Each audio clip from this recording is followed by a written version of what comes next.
E aí, meus amigos, vamos começar um bate-papo hoje, né? E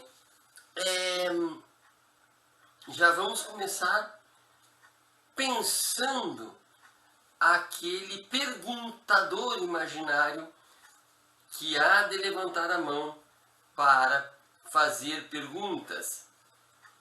E eu gosto de perguntas assim que sejam, gosto de imaginar perguntas que sejam perguntas difíceis, duras, né?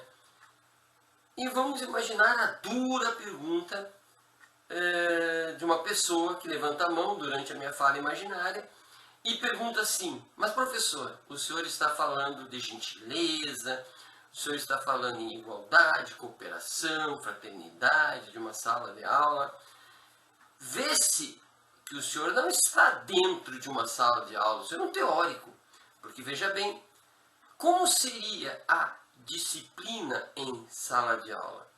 Porque veja que cada vez mais o professor é um sujeito desautorizado. E, portanto, essa sua proposta é uma proposta que fragiliza o professor, que perde a autoridade, né? Boa pergunta. E eu responderia concordando com ele em vários sentidos.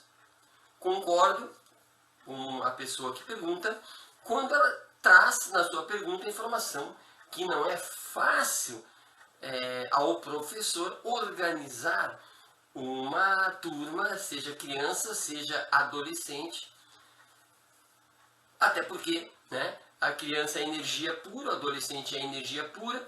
Também, me afastando um pouquinho da pergunta, mas eu colocaria também como dificuldade uma moralidade em transformação, uma sociedade em transformação, onde não é muito claro o que o professor na moralidade, vamos dizer assim, deve defender, que aspectos da sociedade ele deve defender em sala de aula, que postura deverá ter, né? Portanto, até por aí eu concordo, né, que é preciso, sim, que o professor seja aquele referencial e que dê, por ser referencial, ele dê segurança à turma. Porque o professor omisso, aquele que deixa tudo rolar, né, segundo a vontade do adolescente e da criança, ele é um sujeito que peca, né, por omissão, porque daí não vai ser fácil. O professor é aquele que, de fato, é aquele que norteia, né? Não que seja um norte fixo, mas é aquele que os alunos devem observar, né, e agir o mais possível de acordo com as orientações do sujeito observado, ou seja, no caso do professor. Portanto, é uma questão complicada. Mas eu perguntaria a essa pessoa o que ele entende por autoridade, né? Até para entender o lugar de fala. Quem é essa pessoa que pergunta? Porque quando eu abro meu coração para a pergunta, né, eu dou um tempo naquilo que eu acho que eu sei para poder entender, compreender, ser empático com aquele sujeito. E ele, ao me responder, ele vai se abrir para mim, mas também vai expor-se. E vamos imaginar, meu sujeito, né, criado por mim, que ele me responda assim: autoridade, para mim, professor Amilcar, é aquele que coordena, é aquele que orienta, é aquele que tem poder, é aquele que está empoderado. Lembrando, professor Amilcar, que poder não é exatamente um poder de um militar, né? Mas poder é a capacidade de transformação. Então o professor tem a capacidade de transformação e deve ser respeitado por isso e fará uso. E o aluno tem que né, orientar-se por este professor que tem autoridade, que tem poder, que vai transformar, que vai orientar, e enfim. Bem, a partir dessa dessa ideia de autoridade, né, eu posso seguir a nossa conversa. Aqui nós temos dois pontos. Primeiro, a necessidade de norte, de alguém exemplar, que seja exemplo, né, que, portanto, oriente a turma e discipline, no sentido de ser exemplo. E, de outro lado, a ideia de um poder, né, de um poder que será exercido.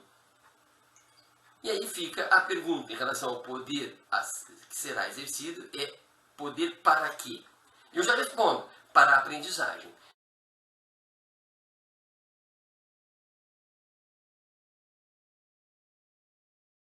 Pois bem, é preciso, portanto, convivermos, o professor conviver com a liberdade do aluno, né? E é preciso o professor conviver e ser, né, a necessidade de ser exemplo, a necessidade de ser o coordenador da cooperação para a aprendizagem dos alunos. Ele é um coordenador, quem ordena junto, né? Então, coordenador daquelas atividades para que obtenha sucesso. Mas e a liberdade, professor Amilcar, como fica? Né? Como fica? Vamos imaginar que se o professor consegue ser um exemplo, ele é exemplar, esse aluno ele vai livremente escolher seguir este exemplo. Né? Ele vai escolher. Por quê? Porque esse exemplo é de fato um exemplo. Esse professor ele tem uma vivência no mundo. O professor tem uma vivência no mundo, e uma vivência de mundo, né? Do mundo acadêmico, do mundo da ensinagem e da aprendizagem, do mundo social, porque o professor tem mais idade, né? Tem tais vivências de mundo que lhe é interessante. Observar esse professor, acompanhar esse professor, estar atento a esse professor, é uma escolha livre para o aluno, porque esse professor é um sujeito interessante, é um sujeito que está trazendo novidades de um mundo vivido por ele e ainda não vivido pelo adolescente ou pela criança. Então, esse professor ele é exemplar e a gente segue o exemplo porque gosta, porque se ele não for exemplar, não é? Nós não seguimos. E a ideia de exemplar, né? O professor ele é exemplar o tempo todo. Ele é um exemplo público, né? Então, o professor, ele ao dar a aula, as pessoas o seguem porque ele tem vivências de mundo interessantes, e não é vivência pronta, ele está vivendo, convivendo com o mundo, e está crescendo, ele está estudando, ele está convivendo, né? E esse aluno a todo momento ou olha no corredor, ou olha dando aula, ou olha, passa para a sala dos professores, e esse professor é sempre aquele exemplo. E se um pai entrar na sala de aula, não há problema nenhum. Se o diretor entrar na sala de aula, não há problema nenhum. Se a TV entrar na sala de aula, não há problema nenhum, porque ele é exemplar. Ele é sempre exemplar. Né? E é claro que exemplar eu não quero dizer sujeito perfeito. Né? Ser exemplo por ser perfeito. Não! O professor erra, o professor não sabe, o professor se equivoca, o professor ri, o professor chora, o professor chega com a gravata toda torta. O professor é uma pessoa, mas ele é exemplar, porque ele é ético, porque ele é estudioso, porque ele não é omisso, porque ele está atento, porque ele está com o tempo todo. Ele reconhece o aluno, ele está com o aluno, ele está com o diretor, ele está presente. Ele é alguém preocupado com a situação de ensinar e aprender. E esse professor exemplar, ele ri com o seu próprio erro. E ri com o erro do aluno, não do erro. Com o erro, porque ele é um sujeito leve. Porque ele é um sujeito que é exemplar. Portanto, no que está baseada essa autoridade? Porque há vários tipos de autoridades. Né? Autoridade institucional, autoridade positiva, mas o que é isso, essa autoridade pedagógica? Ela se baseia em quê? Né? Eu diria nas vivências do mundo e com o mundo. do que trata a professora Milka do mundo acadêmico, com o mundo acadêmico, porque é um sujeito que estuda, é um sujeito preocupado, né, com as novidades, novidades do mundo acadêmico. Ele é um sujeito preocupado em ser cooperativo. Então a experiência dele é cooperativa. É uma experiência empática, né? Ele é um sujeito que tem experiências com o mundo de pessoas abertas. Ele procura sujeitos éticos para conviver com sujeitos éticos, porque a sua autoridade é uma autoridade ética. Ele procura conhecer as mais diversas religiões, porque por ele ser exemplar, ele tem que ser inclusivo e cuidadoso. Ele precisa estar atento, portanto, àquilo que o mundo tem, né, de bom para que ele possa vivenciar. E de bom é bom para a educação, porque estamos preocupados com a ideia de professor. Uma autoridade baseada nisso é uma autoridade que é exemplar, que pode ser posta sob o holofote, ser visto por todas as pessoas, e não há por que rejeitar essa autoridade, porque ela é exemplar e iluminar, né? E iluminada, ela tanto ilumina quanto pode ser iluminada, ela deve ser vista. É uma autoridade compartilhada, é uma autoridade que deixa esse aluno tranquilo. Ele sabe que será cuidado. Aqui tem a ética do cuidado do Boff, podemos colocar aqui, né? Portanto, é uma autoridade muito bacana, é uma autoridade que sim, orienta, disciplina, mas não violenta. É uma autoridade que constrói junto a disciplina. E quais são os limites dessa disciplina, professor? A ensinagem e a aprendizagem. Está ocorrendo a ensinagem e a aprendizagem, a disciplina está bem. Como? Quando? Onde? Não sei. Está havendo ensinagem e aprendizagem? O professor continua sendo exemplo? As pessoas estão rindo, sorrindo, né? Então, essa disciplina está pelo bom caminho.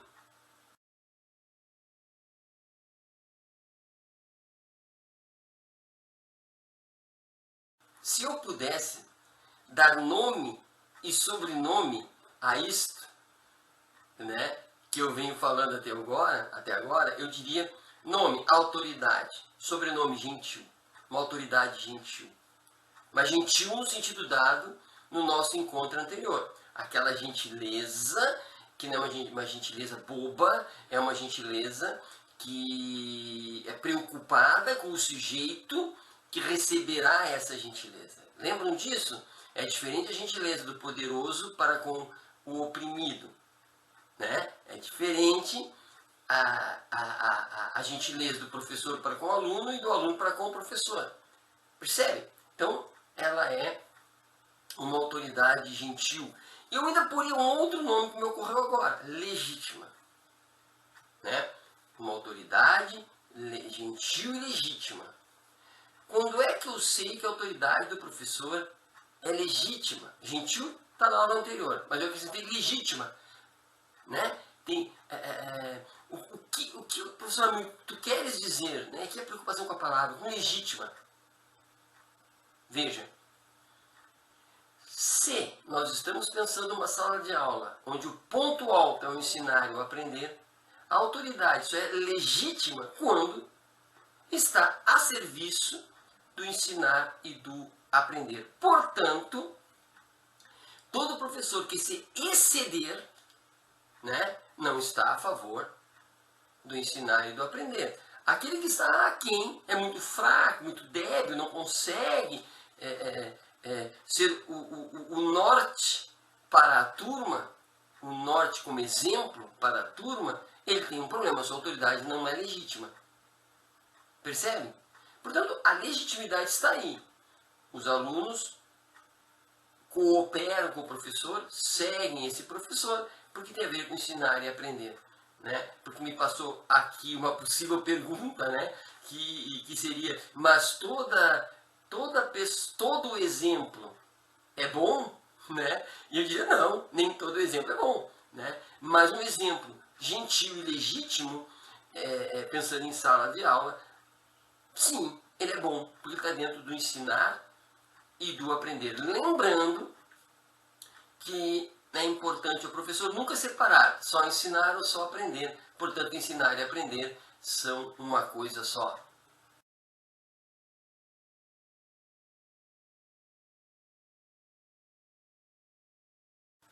E para encerrar, né, lá no início da nossa fala, eu falei em desnível, né, entre professor e aluno, onde eu disse que há um desnível porque o professor tem mais tempo de convivência com o mundo, tem mais tempo de vivência no mundo e com o mundo, e portanto há um desnível.